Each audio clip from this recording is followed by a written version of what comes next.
For 10 years, Dr. Aris Thorne had curated her life like one of the Renaissance masterpieces she'd once studied. Beautiful, balanced, and deceptively fragile. She had traded her academic career for the role of a philanthropist's wife, a mother, and the silent architect of her husband Julian's success. Tonight, at the Thorne Development Group's annual foundation gala, she held a secret close to her heart. A tiny new life that she believed would finally bridge the growing chasm between them. But across the marble-floored ballroom, Julian was walking toward her, his hand possessively on the arm of a younger woman. Iris didn't know it yet, but her carefully constructed world was about to be shattered, and in the wreckage, she would have to decide whether to grieve what was lost or to finally unleash the woman she had buried long ago. A woman armed with secrets of her own. The scent of Casablanca lilies and quiet ambition filled the private dining room of the Pinnacle Club, a space Julian Thorne had designed to feel like sitting inside a jewel box suspended over the city. From 60 floors up, the lights of downtown glittered like a fallen constellation. Dr. Aris Thorne, her hand resting instinctively on the slight, still-hidden curve of her stomach, supervised the final touches. At 42, she possessed a calm, observant stillness that people often mistook for submission. Her midnight blue gown was a testament to her style, elegant, understated, and concealing. It hid the secret she planned to reveal over dessert, their third child. A new beginning she prayed Julian still wanted. "The lighting, Mrs. Thorne?" the manager asked, his deference absolute. "A touch warmer. Please, Michael," Iris replied, her voice soft but clear. "My husband finds stark lighting interrogating." Everything for Julian's comfort, she thought. A familiar, bittersweet pang echoing in her chest. For 15 years, her life had been a masterclass in anticipating his needs. She knew he preferred his steak medium rare with a peppercorn crust, his Bordeaux decanted for precisely 1 hour, and his adoring family arranged around him like a perfect portrait of success. Her 17-year-old twins, Liam and Maya, entered the room. Maya, inheriting her father's sharp confidence and her mother's fierce loyalty, kissed Aris's cheek. "It looks perfect, Mom, as always." Liam, quieter and more introspective, gave her a knowing look. "Is Dad actually going to be on time tonight?" "He has a last-minute meeting," Aris said, the excuse tasting like ash on her tongue. The last-minute meetings had become more frequent over the past year, stretching late into the night, leaving behind the faint, unfamiliar scent of a perfume that wasn't hers. She'd chosen to ignore it, attributing her suspicion to hormones and a quiet sense of loneliness. A baby, she'd told herself, would fix this. A new project for them to share. "A meeting," Maya scoffed under her breath, straightening a silver fork with unnecessary precision. She'd stopped believing her father's excuses months ago. Just then, Isabel Thorne swept in, a formidable presence at 75. A retired judge with a mind as sharp as a shard of glass, Julian's mother surveyed the room with an eagle's eye. "Aris Lovely. Let me guess. My son is making his grand entrance fashionably late?" "He's ensuring everything is perfect for the Foundation's benefactors," Aris replied smoothly, the lie polished from years of practice. Isabel's gaze softened as it landed on Oris. A flicker of something. Pity, perhaps, or a shared, unspoken understanding in her eyes. "You are a far more patient woman than I ever was, my dear." "Arthur," she said, invoking her late husband's name like a prayer, was never late. He believed punctuality was the foundation of respect. She leaned closer. "And you, Aris, deserve respect." The words hung in the air as the guests began to arrive. Board members, city officials, and the quiet, old-money families that formed the backbone of the Thorne Foundation. Aris greeted each one with effortless grace, remembering their children's names, their latest charitable cause, their dietary restrictions. She was the perfect hostess, the consummate corporate wife, moving through the glittering crowd while feeling utterly invisible. By 7:30 p.m., everyone was seated, except for the man at the head of the table. A nervous energy began to ripple through the room. At 7:45, the heavy oak doors swung open. Julian Thorne had arrived. He was 45, handsome in a way that seemed both earned and effortless, his tailored suit radiating power. But the collective intake of breath wasn't for him. It was for the woman on his arm. She was young, perhaps in her late 20s, with a striking auburn bob and an intelligent, anxious spark in her eyes. Her emerald green dress was tasteful but unforgiving, clinging to a figure that was unmistakably, elegantly pregnant. Perhaps 5 months along, Julian's voice, practiced and confident, boomed through the sudden silence. "Good evening, everyone. My apologies for the delay. I wanted to bring someone special. This is Chloe Reed, our lead designer on the new Dubai project." He paused, his eyes scanning the room before landing, with chilling deliberation on his wife. A cruel, triumphant smile played on his lips. "She's also the mother of my next child, the future of the Thorne legacy." The silence that followed was a physical thing, heavy and suffocating. Every eye in the room darted from Julian to the pregnant woman, and finally to Aris. Maya's hand clenched into a fist on the white linen tablecloth. Liam looked as if he'd been struck. Isabel's face became an unreadable mask of stone. This was it. The moment she had dreaded in her darkest, most private fears. The vague suspicions, the late nights, the emotional distance. It all coalesced into this single, brutal act of public humiliation. Julian hadn't just been unfaithful. He had brought his betrayal to the heart of their family, dressed it in couture, and called it the future. He expected her to shatter, to weep, to flee. But as Aris looked at her husband's smug face, something inside her didn't break. It solidified. The years of quiet observation, of reading every contract before he signed it, of understanding the intricate financial web of his empire better than he did himself. It all rose to the surface. The grief was a tidal wave, but behind it was a bedrock of cold, hard clarity. Slowly, gracefully, she rose from her chair. The room held its breath. She walked the length of the table, her steps measured and calm. She didn't look at Julian. Her gaze was fixed on the young woman, Chloe, whose initial confidence had crumbled into visible distress. Aris extended a hand. "Welcome, Ms. Reed," she said, her voice impossibly steady, warm even. "We've reserved a place of honor for our special guests. Please come sit next to me." The shock in the room was palpable. Julian's triumphant smirk faltered, replaced by a flicker of confusion. This wasn't in his script. He had anticipated a scene, tears, accusations, a dramatic exit that would paint him as the victim of a hysterical, aging wife. He had not anticipated hospitality. Chloe Reed, her face pale, hesitantly took Aris's offered hand. "Mrs. Thorne, thank you."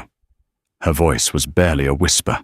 "It's Dr. Thorne," Aris corrected gently, a subtle but significant reclamation of the identity she had set aside.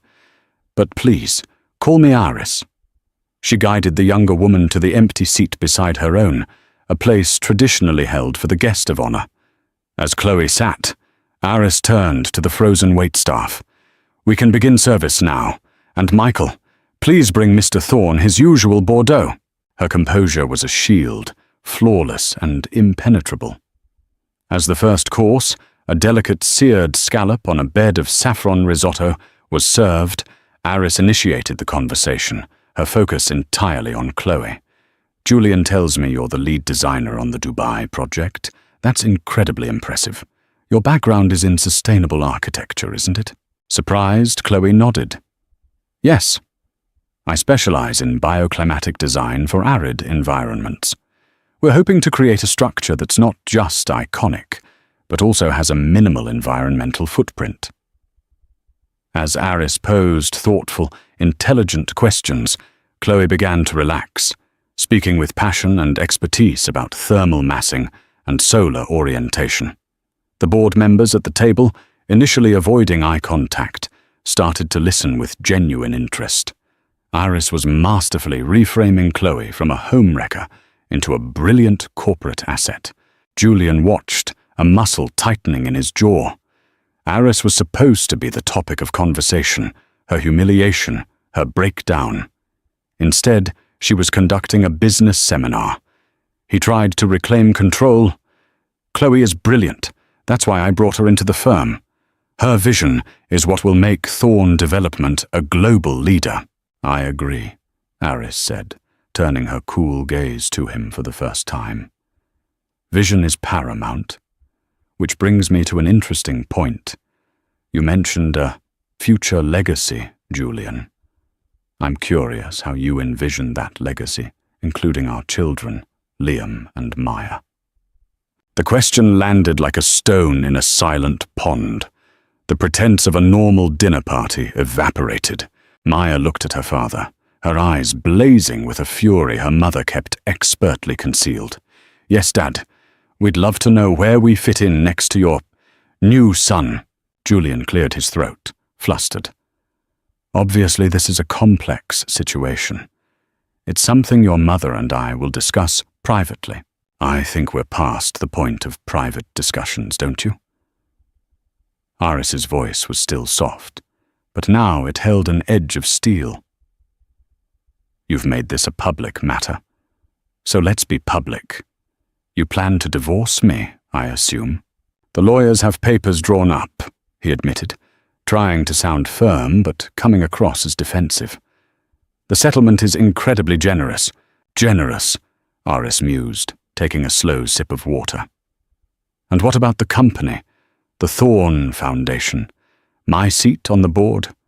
Or will Ms. Reed be taking my place there as well, as the mother of the heir? Chloe shrank in her seat. Dr. Thorn, I never intended— I know you didn't, Chloe, Aris said, her tone softening as she spoke to her. This isn't about you. This is about a man who makes plans without considering all the variables. She turned back to her husband, her eyes locking onto his. Before we discuss the terms of my departure, Julian, perhaps we should discuss the terms of your leadership. Isabel Thorn, who had been watching the exchange with the stoic focus of a judge, finally spoke. An excellent point, Aris. Julian, your father was always very specific about leadership. It was never just about blood. It was about character. My character has built this company into an empire, Julian retorted, his voice rising. Has it? Aris asked quietly. She reached down for the leather portfolio that had been resting by her feet all evening, a portfolio everyone had assumed contained notes for a speech. She placed it on the table with a soft, definitive thud. Because from where I'm sitting, it looks like your character is about to dismantle it. She didn't need to raise her voice. The quiet click of the portfolio's latches was louder than any shout. The power in the room, which had been his by default for so long, was now flowing, inexorably, to her side of the table. Julian stared at the portfolio, a dawning horror in his eyes. He finally seemed to understand. He hadn't just walked into a dinner party. He had walked into a deposition, and his wife, the quiet academic he had so thoroughly underestimated, was the prosecution. Aris opened the portfolio, her movements deliberate and precise. The hushed whispers around the table ceased. Inside were not speech notes, but several bound documents, their edges marked with colored tabs. She slid the top one across the polished mahogany toward Harold Vance, the chairman of the board and an old friend of her late father-in-law. "Harold," she said, her voice resonating with a newfound authority. "You might recognize this.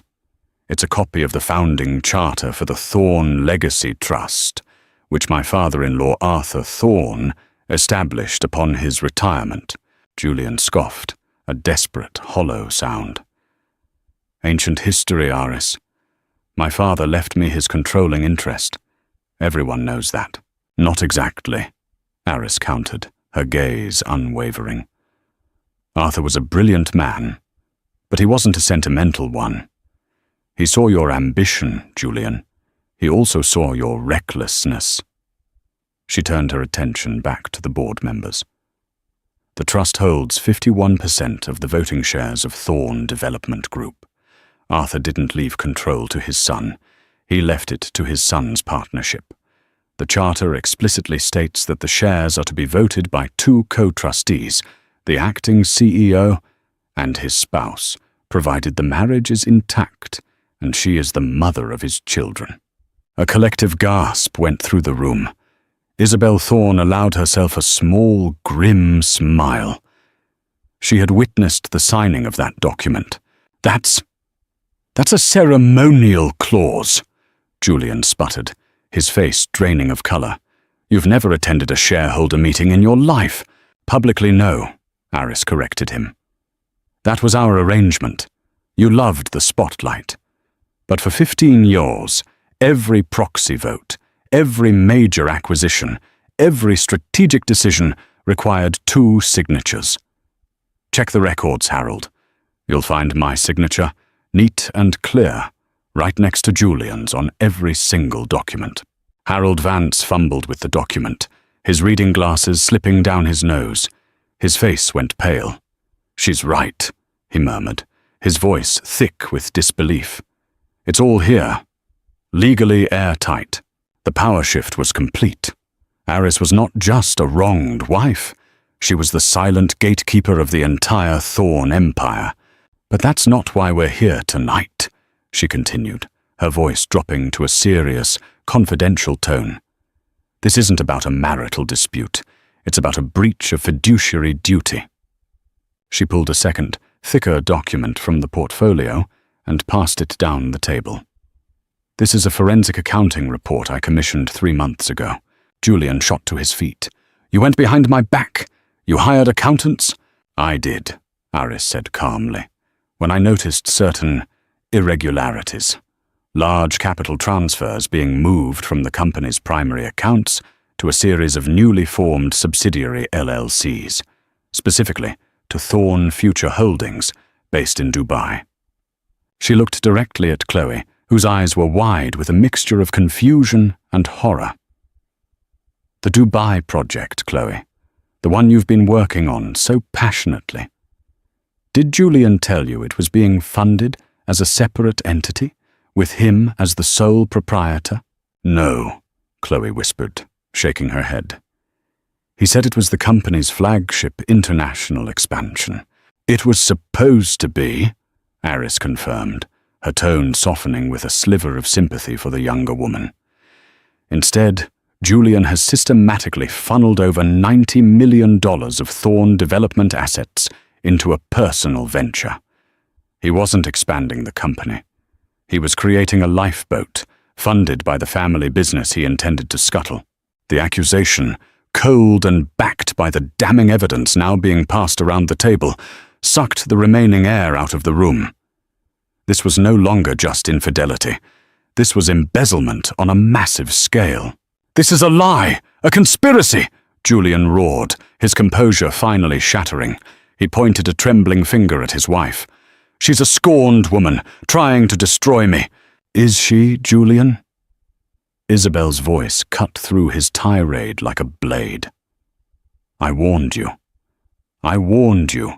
Your father saw you more clearly than you saw yourself. He built this company to provide for his family for generations, not to fund your midlife crisis." She stood up, her regal bearing unassailable. "As a member of this board and the widow of its founder, I move for an immediate emergency vote. We must suspend Julian Thorne as CEO, pending a full, independent audit of these allegations. Harold Vance, looking at the numbers in the report, nodded grimly. "I second the motion." Julian stared around the room, his eyes pleading. But he found no allies. He had alienated them all with his arrogance, his lies, and now his blatant theft. He looked from the stony faces of his board members to the heartbroken fury in his daughter's eyes, the quiet disappointment in his son's, and the profound sorrow on his mother's face. Finally, his gaze fell on Oris. She wasn't smiling in triumph. Her expression was one of deep, weary sadness. In her eyes, he saw not just the end of their marriage, but the end of his reign. The papers in her portfolio weren't just legal documents. They were the final pages of the life he had known, a life he had single-handedly, foolishly set on fire. And in her quiet, unwavering strength, he finally saw the woman he had married, the woman he had lost long before he ever met Chloe Reed. The 24 hours that followed the dinner were a blur of controlled chaos. The board voted unanimously to suspend Julian, effective immediately. The motion was carried out with the cold, swift efficiency of a corporate execution. Julian was escorted from the building he had once ruled, his personal effects to be packed and sent to him. He left not with a roar of defiance, but with the stunned silence of a man who had lost a war he didn't even know he was fighting. Aris didn't go home. She went to the company's empty headquarters, the city lights painting long shadows across the CEO's office, her office for now. Isabel, Liam, and Maya joined her, a silent, protective circle around a woman who looked as though she were holding the world together by sheer force of will. "Are you okay, Mom?" Liam asked, his voice gentle. Aris finally let out a breath she felt she'd been holding for a year. "I don't know what I am, Liam, but I will be." The adrenaline that had carried her through the confrontation was beginning to fade, leaving behind a deep, aching exhaustion. The secret she had carried, the tiny life inside her, felt both heavier and more precious than ever. This was no longer just about saving a legacy for her children. It was about building a world safe enough for the new one to be born into. The next morning, the financial crisis Julian had created became terrifyingly clear. He had leveraged company assets to the hilt, securing loans for his Dubai shell corporation that now threatened the stability of the entire Thorn Development Group. Oris, alongside Harold Vance and the company's legal counsel, spent the day in marathon meetings, untangling the web of deceit. She was surprisingly adept. The years she'd spent reading Julian's reports, questioning his assumptions, and studying market trends had not been wasted. She was not just a doctor of art history. She was a student of her husband's empire, and it turned out she had been the more diligent pupil. Late that afternoon, her assistant buzzed her. "Dr. Thorne, a Ms. Chloe Reed is here to see you. She doesn't have an appointment." Aris felt a wave of weariness wash over her, but she straightened her shoulders. "Send her in." Chloe entered the office tentatively, her confident designer's poise gone, replaced by a raw vulnerability. She wasn't wearing an elegant dress now, but simple maternity jeans and a sweater. She clutched her handbag like a shield. "I don't expect you to believe me," Chloe began, her voice trembling slightly. "But I had no idea about any of this. The finances, the shell companies.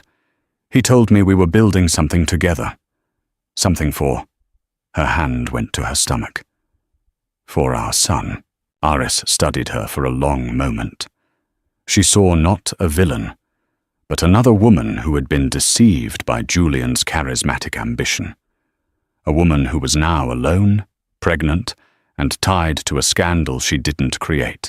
"I believe you," Aris said simply. The words hung in the air, an unexpected act of grace. Julian is very convincing when he's selling a dream. The problem is, he always puts himself at the center of it. Tears welled in Chloe's eyes. What am I going to do? I've resigned from the company. My name is linked to this mess. I have nothing. Here was the true test. Aris could have been vindictive. She could have enjoyed this woman's despair.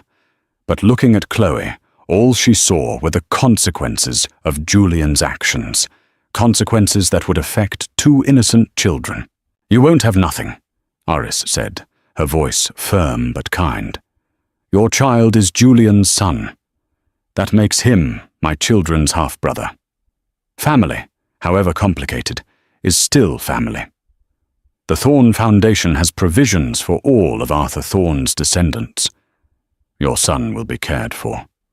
That is my promise to you, she went on, a plan forming in her mind. And as for you, your professional reputation is stellar. The Dubai project was built on your designs, your vision. Thorn Development will not be proceeding with it, but your work has value. I will personally recommend you to a colleague at a competing firm, someone who values talent over gossip. You can start over. Somewhere new. Chloe stared at her, speechless. Why? Why would you help me? I'm the woman who... You are the mother of a child who will share a bloodline with my children, Aris finished for her. This isn't about us. It's about them. They deserve a world with less conflict, not more. Julian created this wreckage. The least we can do is try to build something decent from the pieces. It was not forgiveness. It was something more profound, a recognition of shared responsibility for the future, a future that had been thrust upon them both. As Chloe left the office, a single tear of gratitude rolling down her cheek, Aris felt the first, fragile sense of peace she had known in months. She had not only survived the storm, she was now directing the currents. Stripped of his title, his access cards deactivated, Julian Thorn found himself in a world that no longer recognized him. He was a king in exile, banished from his own kingdom. His first reaction was pure, undiluted rage.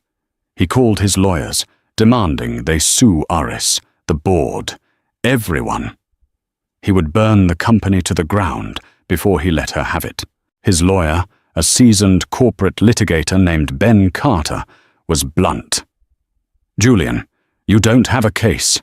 You have a series of documents with your signature on them, authorizing the transfer of $90 million to a company you privately own. The trust clause is ironclad.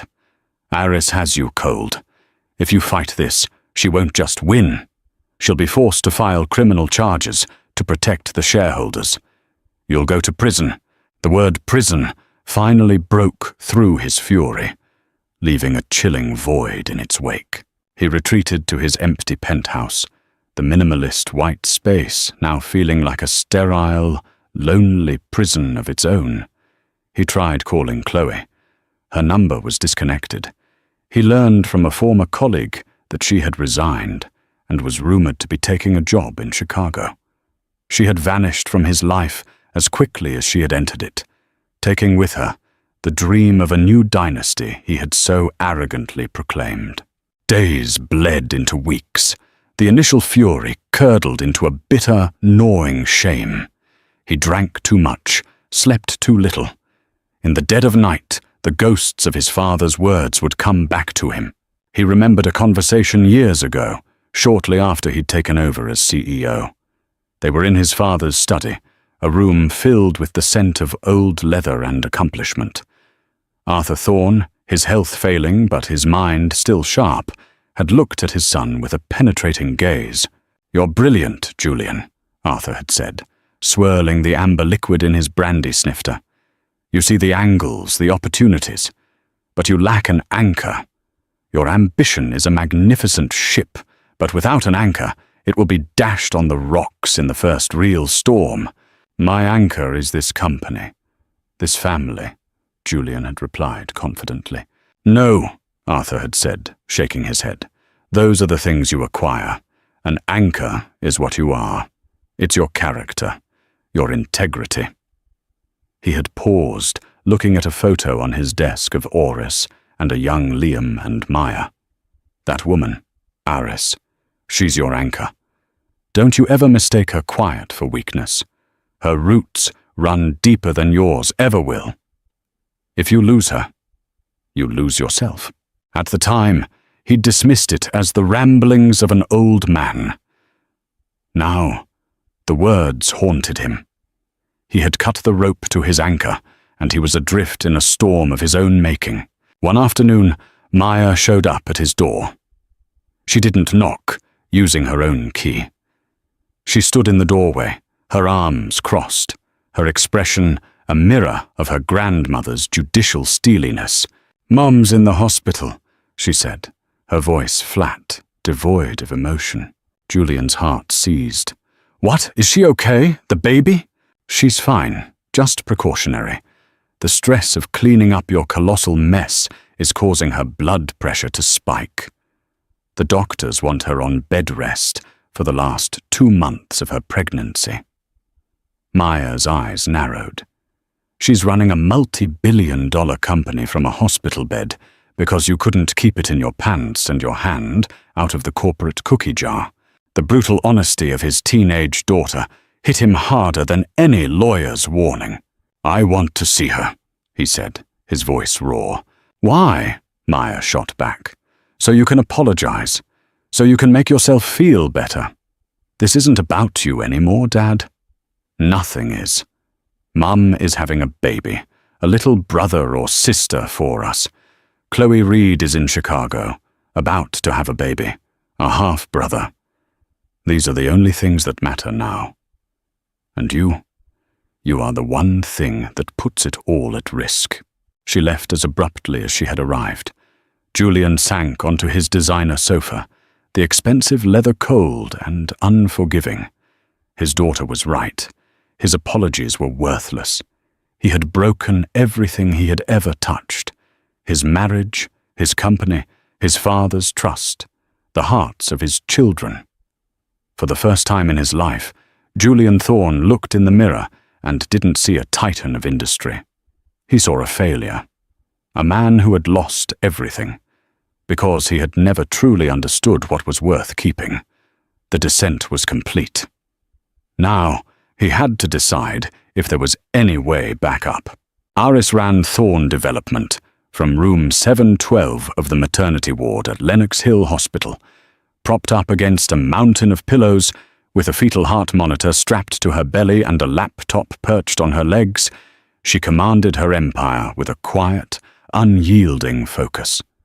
The board had officially named her interim CEO, and the financial world, initially skeptical, was now impressed.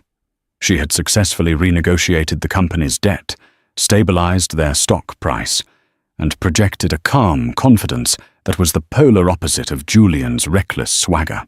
Her days were a blur of conference calls, legal briefings, and non-stress tests. Isabel was a constant presence, managing the flow of information and visitors, while Liam and Maya took turns reading to her, or just sitting in companionable silence.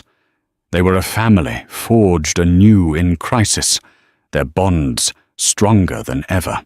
One afternoon, Isabel brought her a letter that had arrived by courier. The return address was from a law firm in Chicago. It was from Chloe Reed.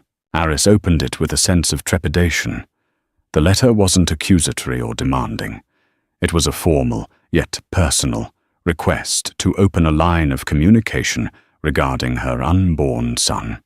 Chloe wrote that she had secured a good position at a prestigious architectural firm and was financially stable. But she felt a moral obligation to ensure her child had some connection to his paternal family, if they were willing. She wasn't asking for money, but for a plan. Aris read the letter twice. This was the moment where the future would be defined. She could ignore it, letting Julian handle his own mess. Or she could step in and shape the outcome herself. She knew what her father-in-law, Arthur, would have wanted. Legacy wasn't just about money. It was about people. She asked Isabel to arrange a video call. A few days later, the faces of the two women who shared a profound and painful connection to the same man appeared on Aris's screen. Chloe looked tired but determined. Aris, in her hospital gown, looked regal. "Thank you for agreeing to this, Aris," Chloe began, forgoing her lawyer who sat just off camera. "I want to do what's best for my son. That's the only thing we should be focused on," Aris agreed. "Tell me what you have in mind." What followed was not a tense negotiation, but a surprisingly practical conversation.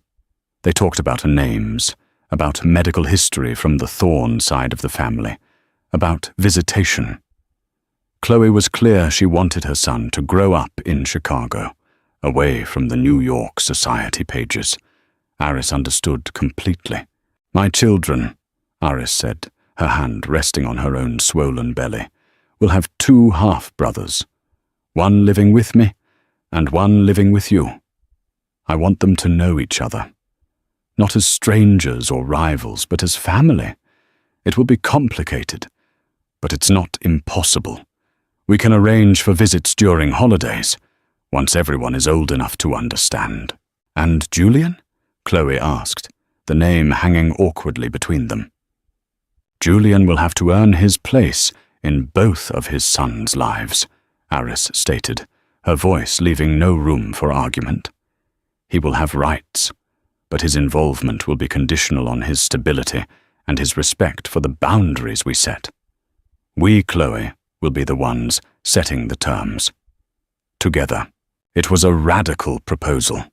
2 mothers, united by one man's betrayal, forming a matriarchal alliance to protect their children from his chaos. Chloe looked visibly moved, a weight seeming to lift from her shoulders. "Okay," she said, a small, genuine smile touching her lips for the first time. "Okay, Aris." Together. Just as they were ending the call, a nurse came in. "Dr. Thorne, your ex-husband is in the waiting room. He's been asking to see you for the past 3 days. Should I continue to send him away?" Aris paused. She looked at Chloe's face on the screen, a partner in this strange new reality. She thought of Julian, the broken man Maya had described. Pity was a useless emotion, but the concept of second chances, of redemption, was not. Perhaps it was time. "No," Aris said, her voice clear and resolved. "Let him in." She disconnected the call with Chloe, took a deep breath, and prepared for the next battle. Or perhaps for the first time, a truce. Julian entered the hospital room, looking like a stranger. The impeccably tailored suit was gone, replaced by simple slacks and a worn sweater. He had lost weight, and the arrogant fire in his eyes had been replaced by a deep, hollowed-out weariness. He held a small, clumsy-looking bouquet of daisies, as if he'd bought them from a street cart. They were so different from the extravagant orchids he used to send. They were humble. He stopped a few feet from her bed, looking utterly lost. "Maya told me about your blood pressure. I'm sorry." "Thank you," Aris said, her tone neutral. She gestured to the uncomfortable visitor's chair. "Sit down, Julian." He sat, perching on the edge, as if he didn't deserve the comfort. For several minutes, silence filled the room, broken only by the steady, rhythmic beat of their unborn child's heart on the monitor. It was the sound of the future he had almost destroyed. "I didn't come here to ask for forgiveness," he finally said, his voice raspy. "I know I don't deserve it, and I'm not here to ask for my job back. I know that's gone." He looked at his hands. "I've been seeing a therapist, talking about everything, about my father, about my need to always be winning, even if it meant everyone else had to lose." He finally lifted his gaze to meet hers. "I lost, Aris. I know that. I lost you a long time ago. I lost my father's respect before he even died, and I almost lost my children." He took a shaky breath. I'm here to ask, not to be your husband, but to be a father, to Liam and Maya, and to this baby." His eyes flickered to her stomach. "And to the baby in Chicago. I want to be a father to all of them, if you'll let me." This was the man she hadn't seen in a decade. The vulnerability, the honesty, the stripping away of all pretense. The anger she had held on to for so long began to soften, not into forgiveness, but into a pragmatic understanding. This broken man was still the father of her children. His redemption, or lack thereof, would shape their lives forever. "Being a father isn't a title you claim, Julian," she said quietly. "It's a job you do. Every day." "I know. I'm ready to do the work," he insisted. "Whatever it takes. Whatever your terms are." And so, in that sterile hospital room, they began the most difficult negotiation of their lives. It wasn't about assets or settlements. It was about bedtimes, school pickups, and holiday schedules. It was about how they would explain this to a 5-year-old one day. Eris laid out her terms, which were the same ones she had discussed with Chloe. He would have visitation, but she would have final say on all major decisions. He would be required to attend family counseling with Liam and Maya. He would set up a separate, legally binding trust for Chloe's son, managed by an independent third party to ensure his financial support was never a weapon. He agreed to everything without hesitation. "There's one more thing," Aris said. "Thorn Development. It's a family company. Our children may want to be a part of it one day. So will Chloe's son. The legacy is theirs now, not yours or mine." She slid a document, brought by her lawyer earlier that day, across the bedside table. "This gives you a choice. You can take a standard severance package and walk away completely, or you can take a position heading a new, small-scale, charitable wing of the Thorn Foundation, focused on building low-income, sustainable housing. The salary is a fraction of what you're used to. You'll have no corporate power. You'll answer to a board that I oversee. But you'll be building homes. You'll be doing something for people other than yourself. It's a chance to build a different kind of legacy." He stared at the paper, then back at her, his eyes filled with a stunned, dawning respect. She wasn't just exiling him. She was offering him a path to redemption, a way to channel his ambition into something good. It was a lifeline, and he knew it. "I'll take it," he whispered, his voice cracking with an emotion she hadn't heard from him in years. Gratitude. "Thank you, Aris." In that moment, the bridge between their old life and their new one was built. It was fragile, scarred, and unconventional, but it was there. And for the first time, it felt strong enough to hold the weight of their complicated, messy, and redefined family. 2 years later, on a crisp autumn afternoon, a small group gathered at a newly opened park in a once-neglected corner of the city. The park was beautiful, with a state-of-the-art playground and community garden, all built on land, donated and developed by the Thorn Foundation. Aris Thorn, now the permanent and widely respected CEO of Thorn Development Group, watched as her 1-year-old daughter, Clara, took wobbly steps across the grass. Liam, now a freshman at Columbia, studying environmental science, was pushing his little sister on the swings. A few feet away, Julian was showing his son, a bright-eyed toddler named Theo, how to build a tower with wooden blocks. Chloe, in town for the weekend from Chicago, sat on the blanket with them, laughing as the tower inevitably tumbled. She and Aris exchanged a warm, easy smile. Their video calls had become a weekly ritual, a mix of co-parenting logistics and genuine friendship. Maya, home from her first year at Georgetown, sat beside her mother, sketching the scene in her notepad. "It's weird, isn't it?" she said quietly, not looking up. "That this feels normal now. It's our normal," Aris replied, her heart full. We made it ourselves. Julian caught her eye from across the lawn and gave a small, appreciative nod. He was a different man. The charitable housing division he ran was a stunning success, and the work had changed him. The arrogance was gone, replaced by a quiet purpose. He was a present and engaged father to all three of his children. His relationship with Aris was one of polite, respectful co-parenting. The love was gone, but a deep, foundational respect had taken its place. Later, as the sun began to set, casting a golden glow over the park, Isabel joined Aris on the bench. "Your father-in-law would be so proud, Aris," she said, her voice thick with emotion. "Not just of what you did for the company, but of this." She gestured to the sprawling, unconventional family enjoying a simple Saturday in the park. He always said legacy wasn't about the buildings you leave behind, but the strength of the foundation you lay for the next generation. You saved it. You redefined it. Aris watched Julian gently help Theo up after a fall and saw Chloe pass Clara a teething toy. She saw Liam and Maya, no longer children of a broken home, but the confident, compassionate older siblings in a complex but loving family. She realized the power she'd wielded that night at the dinner party wasn't in the papers she held. The papers were just a tool.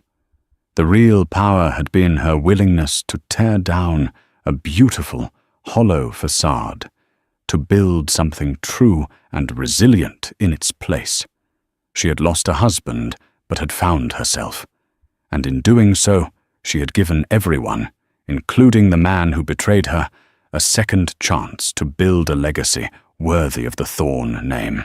This story is a reminder that our deepest betrayals can sometimes lead to our greatest strengths. True power isn't about revenge, but about the courage to rebuild. If Aris's journey from heartbreak to leadership resonated with you, please hit the like button and share your thoughts in the comments below. What part of her story moved you the most? Share this video with someone who might need a story of resilience and second chances. And don't forget to subscribe for more powerful, real-life stories about overcoming adversity and redefining what it means to be a family.